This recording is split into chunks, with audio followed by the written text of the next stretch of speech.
Today's lesson is Lisa Su, Fueling AMD's Rise. Hi, everybody. I'm Roger. And I'm Mike. And today we're not going to talk about Jensen Huang, who's from Taiwan and moved to the States and became really successful. But we're going to talk about another person with similar circumstances. We're going to talk about Lisa Su. Yes, indeed, she's from Taiwan, and she moved to the States later on and became very successful in her career. She's fueling AMD's rise. AMD is Advanced Micro Devices Incorporated, and it's a big high-tech company. Absolutely. And of course, she is also related through her family to Jensen Huang, another very successful Taiwanese guy who went off to America, and now he's the head of NVIDIA, which I think is one of the most valuable companies in the whole world these days. And, well, his cousin Lisa Su, she's not doing too bad either. She's the head of AMD. And really, to find a woman, not just a Taiwanese person, but a woman at the head of one of these big tech companies is quite a unique thing. So clearly, this lady is very smart, very hardworking, and has achieved a very high level of success and also a high profile as being at the head of one of the biggest computer chip makers in the world. So obviously an interesting life story. Let's find out more about it. Lisa Su, fueling AMD's rise. Taiwan is home to a number of highly impressive individuals. From sports to business, these people proudly fly the Taiwanese flag on the world stage. Among them stands Lisa Su. As chair and CEO of the semiconductor company AMD, she is one of just 55 female CEOs of Fortune 500 companies. But how did she rise to this position? 大家好，第一部分介绍名词 CEO， 这个字是 Chief Executive Officer 的简写，它的意思是执行长。例如 The CEO announced a new strategy to increase the company's global presence.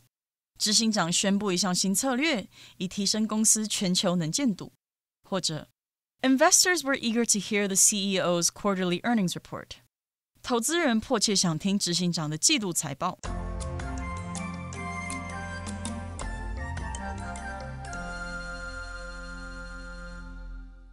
Okay, let's talk about the first part of our lesson for today. It says Taiwan is home to a number of highly impressive individuals. Okay, you all know that, of course, people who become successful overseas make the news here quite frequently, as they should. And if something is home to, that just means where it's from. Okay, so Taiwan is home to lots of impressive individuals. We gave you some examples to begin with there. But yes, to be home to means that they're basically from that place, and they later became very successful in various fields. Absolutely. And we get a few examples, at least the fields in which they've had great success, from sports to business and many other things in between. Entertainment, of course, we can talk about that too. The medical field, I think also. A lot of good doctors and whatnot coming from Taiwan. So there's been a lot of fields where Taiwanese people have been successful, both, of course, here in Taiwan, but more to our point, around the world. These people, it says, proudly fly the Taiwanese flag on the world stage. They're maybe actually waving a flag. If you're flying a flag, you have a flag up on a pole somewhere. You could be waving it as you might do at a national holiday, or if you're attending a sports event like the Olympics. But it can also just mean they proudly represent Taiwan on the world stage. If you're a fan of movies and love the movies of Ang Lee, you might, even if you're from America, France, Germany, wherever, if you're a movie fan, you might know, oh yeah, he's Taiwanese. You know, he makes movies about Taiwan, he talks about Taiwan, he represents Taiwan on the world stage. Moving away from sports and entertainment to the world of business, among them, so in that group of very accomplished, sort of world-famous Taiwanese people, among them stands Lisa Su. Not literally standing, among them is Lisa Su. She is part of that group of high-achieving Taiwanese people who've made a name for themselves around the world, in this case, in tech. So that's who we're going to talk about today. And as chair and CEO of the semiconductor company AMD, she is one of just 55 female CEOs of Fortune 500 companies. Wow. Okay, so again, this is a semiconductor company, Bandauti, as it is in Chinese semiconductor. And we already told you the name of this company, AMD, Advanced Micro Devices. And I guess Fortune 500 is a list of people who are very influential in the world, or it's a list of CEOs, and she's one of 55. So only 55 of 500 of the CEOs on Fortune 500's list there are female, which is quite an achievement because you usually don't see females in such a powerful position. There you go. Only just slightly over 10% of these Fortune 500 companies have women as the boss, as the CEO, the head boss, the chairman. That might be a different term. The president of the company, the CEO, might be different terms in different companies, but still a very elite group of female leaders of really big, really successful, really wealthy companies. But how did she rise to this position? Well, we can probably say by being smart and working hard, but there's definitely going to be a little bit more to that. We're going to get into her actual life story in the next part of our article. Let's find out more. Though Sue was born in Tainan, her parents took her to the U.S. at age 3. This was a big change, but it posed no problems for Sue, whose enthusiasm for hard work became obvious at an early age. Her parents encouraged her studies, and her father routinely tested her math abilities. She became passionate about how things worked and spent her free time taking apart and fixing electronics. Clearly, she was destined to become an engineer. 第二部分看到名词 enthusiasm， 它的意思是热情或是热忱。例如 Bill's enthusiasm for learning languages helped him get an A in English. Bill 对于学习语言的热忱帮助他英文取得优等的成绩。也可以说 The team's enthusiasm for the project was contagious and motivated everyone to work harder. 团队成员们对于这个专案的热情相当具有感染力，也因此每个人都非常努力工作。继续介绍副词 routinely， 表示经常的，可以说 The magazine routinely features articles about technology. 该杂志经常刊登关于科技的文章。下一个看到形容词 passionate， 表示狂热的或是热情的，可以说 Carl is a passionate fan of the football team and never misses a game. Carl 是这个足球队的狂热粉丝，从不错过任何一场比赛。后面看到片语be destined to 加动词，或是 be destined for 加名词，它的意思是命中注定……例如 Hector seemed destined to lead even from a young age. Hector 从年轻时就似乎注定要成为领导者。再看一个例子 That old building is destined for demolition by the end of the year. 那栋老建筑注定在年底前被拆除。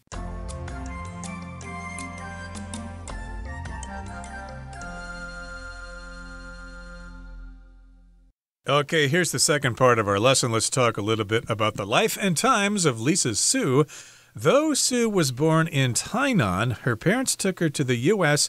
at age 3. So it is true that she was born in Tainan, and she lived there for 3 years. She did go to the U.S. when she was quite young, when she was only 3 years old. And this was a big change, but it posed no problems for Sue, whose enthusiasm for hard work became obvious at an early age. So if you're quite young and you move to a new country, and the U.S., of course, is a huge country with lots of different kinds of people there, and Americans are quite different from people in Taiwan, how they behave, how they see things. So it was a big change for her, but still it was no problem for her because she accepted the challenge. She had enthusiasm for hard work. Okay, some people have that when they're born. They just love hard work. They love to find out about things. They're not lazy. They don't just sit playing with their phones all day long, playing video games or whatever. They want to learn things. They want to get ahead. They're kind of born with this disposition. There you go. Or they could have an enthusiasm for video games and be a champion esports player. That too. Or something like that. But she clearly had a passion for what she was doing. And yeah, I think at the age of 3, it's much easier for her to adjust to a new culture and a new country than it would be if she's older. But yes, her natural abilities really were able to shine through. Her enthusiasm, her passion for hard work was clear to see. It became obvious at an early age, even at the age of 4 or 5 in kindergarten. She was coming straight home and doing her homework work and doing extra work or whatever, she was never afraid to apply herself. And her parents definitely helped, as parents often do in situations where the kids are very successful. Her parents encouraged her studies. I imagine her parents were maybe intellectual people, accomplished people themselves. They encouraged her studies, and her father routinely tested her math abilities. Wow, okay. In the same way that parents kind of get behind their kids and their natural talents at sports or music or educational stuff, her father routinely, that's kind of like regularly. Your routine is the things that you regularly do every day. I wake up at this time, I eat breakfast, I leave at this time, I do this after work. This is kind of what I do. This is my timetable or my routine. So her father regularly tested her math abilities. It wasn't just sort of a couple times a year, the night or two before her math exam. No, it was every week or even every day. What did you learn in math class today? Let's review it. Let's learn it. Let's go over it again to reinforce your education, to reinforce your learning. And her father really helped out with that. She became passionate about how things worked and spent her free time taking apart and fixing electronics. This is an interesting characteristic you often see with kids who develop an interest in tech and engineering. They just want to know how things work. I took apart our toaster when I was 4 years old and put it back together again, or I was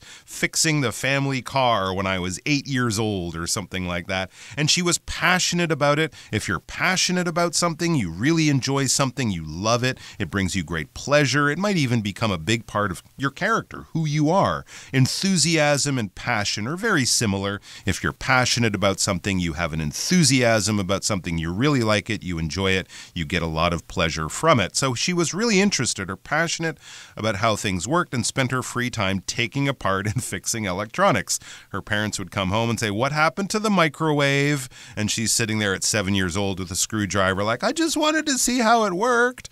So that's what she was doing. When you take something apart, you remove the different parts of it and to see how those parts work together. If you want to fix a car, you need to know how to take the car apart, to remove the engine and take the engine apart, to fix it and replace parts that are broken or worn out, and also be able to put it back together again, because taking it apart is great, but if it's just a pile of useless pieces sitting on the floor, it's not very good. But fixing it, repairing it, putting it back together, putting it in working order, that's the other part of it. And here she wasn't doing it with bicycles, she wasn't doing it with the family car, she was doing it with electronics, things that work with electricity, like your microwave, your toaster oven, your coffee machine, things like that. Right. Electronics, of course, use electricity, but they probably have circuits and things like that. So she's trying to figure out how the circuits worked, the capacitors and things like that. Building her own computers. Exactly. Like she maybe had some sort of training in that, who knows, reading books or whatever to figure out how these things worked. And clearly, obviously, she was destined to become an engineer. If you're destined to do something, it's like it's been decided by God or by fate. This is just your destiny. This is what you're meant to do. This is what your role in life is going to be. And, of course, she did become an engineer, and now she's a big, hotshot CEO for a very powerful company. So I guess all that work paid off. Okay, let's move on now to the third part of our lesson. We'll listen first, and then we'll discuss it. After graduating from the Bronx High School of Science in New York, Sue studied electrical engineering at MIT, earning her bachelor's, master's, and PhD by 1994. Soon after, she started working at IBM, where a senior staff member, John Kelly, advised her to run towards the hardest problems. She has followed this guidance every day since. 第三部分介绍名词 staff 指全体员工。举例来说 The staff at the restaurant were friendly and served our food quickly. 餐厅的员工非常友善，上菜也很快。或是 The staff in this store are very helpful. 这间店的员工都很乐意帮忙。最后看到名词 guidance 指指导或是引导。例如 I got into my dream school thanks to my parents' guidance. 由于父母的指导，我进了梦想中的学校。也可以说Miss Lee gave her students clear guidance on writing. 李老师给她学生清楚的写作指导。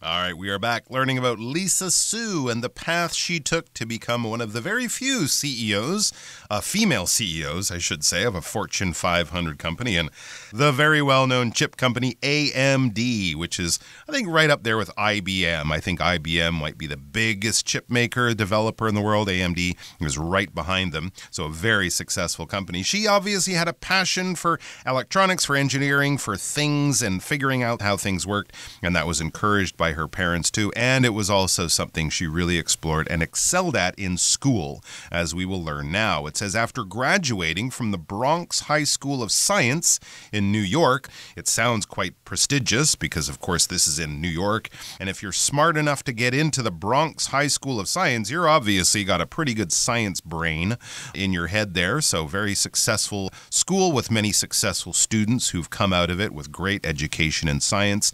So she studied there for her high school, and then it says Sue studied electrical engineering at MIT, pretty much the best engineering science school in America, and she earned her bachelor's, master's, and PhD by 1994. That is absolutely amazing. She probably rushed through a lot of those things, learned very quickly, mastered all of her classes and the knowledge she was supposed to learn, got a bachelor's degree, a BA, a master's degree, an MA, which is above that, and a PhD. She is a doctor of engineering, and she did all this by 1994. She probably went through all of these different levels and got all of these different degrees at quite a rapid pace. She got all these degrees, and she was ready to begin a successful career in science and developing chips and things like that. So soon after, she started working at IBM, where a senior staff member, John Kelly, advised her to run towards the hardest problems.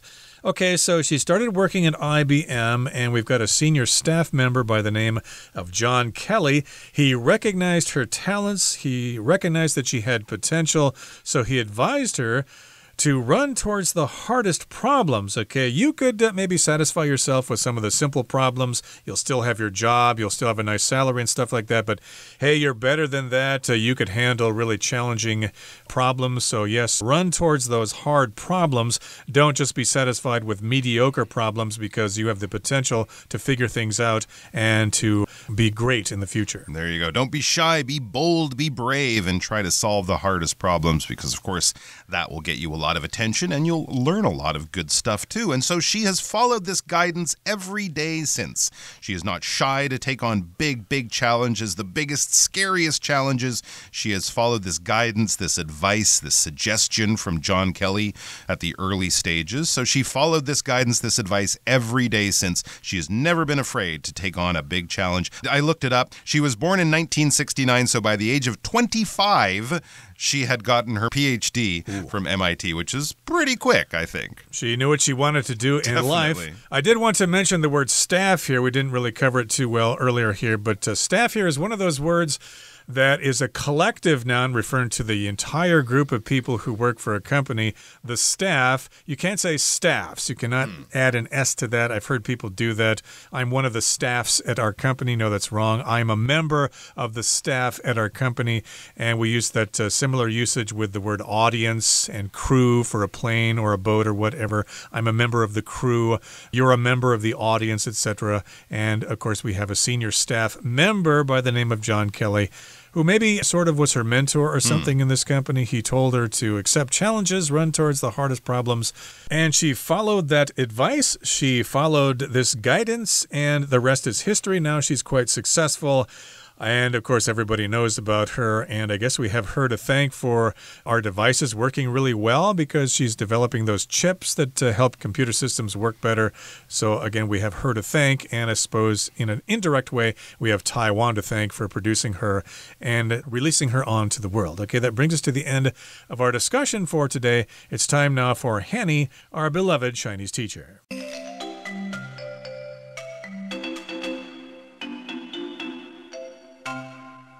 各位同学大家好，我是 Hanny。 我们来看今天的文法重点。课文第二部分提到，虽然苏姿丰出生于台南，但3岁时父母就将他带到美国，这是一个巨大的转变，但对他来说并不成问题。好，文中是用 posed no problems for 点点点来表达对点点点不构成问题。那句子里面的 pose 是当动词，表达造成、引起。它的受词通常是表示风险或问题的名词，像 pose a problem 造成问题， pose a danger 造成危险， pose a hazard 造成危害危险， pose a threat 构成威胁等等。那这些用语后面可以接 to 加名词来表达对某人或某事物造成了什么什么。举例来说， Air pollution poses a serious threat to our health. 空气污染对我们的健康造成严重的威胁。再看一个例句是 The lotion is very gentle. It poses no harm to your skin. 这款乳液非常温和，不会伤害你的肌肤。好，那同样在课文第二部分有提到苏姿丰对于理解事物运作方式产生了浓厚的兴趣。文中是用形容词 passionate， 它表示狂热的、热情的。那它是由 passion 加上形容词字尾 ate 而来。那至于 passion， 它则是由字根 pass 加上名词字尾 ion 而来。我们这边就来介绍这个字根。好，看到 path 或是 pat 或是 pass 这一类的字根表示 feel 或是 suffer， 也就是感受啊、遭受、受苦的意思。像 passion 这个字，我们就可以用受苦、承受去联想到它有强烈感受的语义。那么 passion 就表示热情、激情、强烈情感。好，那顺便补充2个这一类字根的单字。第一个 compassion， 它的字首 com 表示 with 或 together。那么字根 pass 它带有 suffer 的语义。那么一起受苦、一起承受，应该可以联想到 compassion， 它有同情或是恻隐之心的意思。第二个补充 empathy， 它的字首 em 表示进入，字根 path 表示感觉， y 是名词字尾。那当我们设身处地，把自己放进别人的处境当中，感受别人内心的感觉，这样应该可以联想到 empathy， 它有同理心、同感或共鸣的意思。好，那第3个补充的是 apathy， 它的字首 a 表示缺乏， path 是感觉， y 是名词字尾。缺乏感觉应该可以联想到 apathy， 它表示冷淡、冷漠的意思。而第4个补充的是 antipathy， 它的字首 anti 表示相反， path 是感觉， y 是名词字尾。那合在一起 antipathy 就是反感、厌恶的意思。好，那么以上是今天重点整理，我们来回顾今天单字吧。 Enthusiasm. Ernie's enthusiasm for music was clear even when he was still a small child. Routinely. Cecilia routinely stays up late on weekday evenings to finish her homework. Passionate. Edmund is so passionate about cooking that his dream is to open a restaurant. Electronics. Large crowds went to check out the latest technologies at the electronics exhibition. Staff. This company has a large staff working at offices located in several cities. Guidance. With proper guidance from his teacher, Keith was able to improve his writing skills very quickly.